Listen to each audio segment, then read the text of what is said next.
electric motors, batteries, optics, and then on top of that, you can apply AI. Now, I want to tell the youngsters of this country, people talk about AI. But it's important to understand that AI on its own is absolutely meaningless. Because AI operates on top of data. Without data, AI means nothing. And if we look at data today, there is one thing which is very clear. Every single piece of data that comes out of the production system in the world, the data that was used to make this phone, the data that is used to make electric cars, the data that is used to make basically all electronics on the planet today is owned by China. And the consumption data is owned by the United States.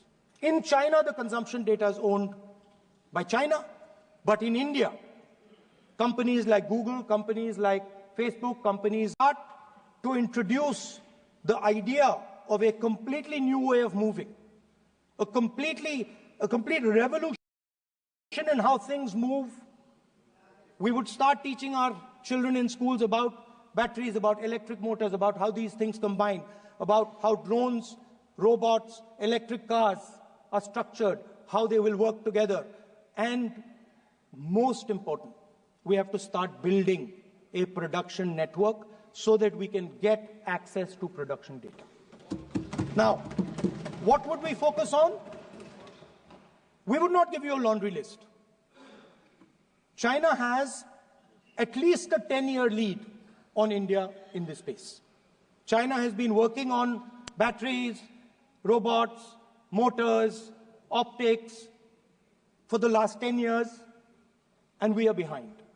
So what would our president's address say to the youngsters? We will choose critical areas in each one of these technologies, and we will start to build capabilities in those areas.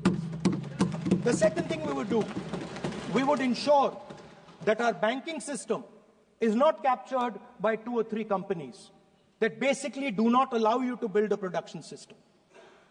But our banking system is open, is dynamic, and is accessible to small and medium businesses and to millions and millions of entrepreneurs who want to take part in this revolution.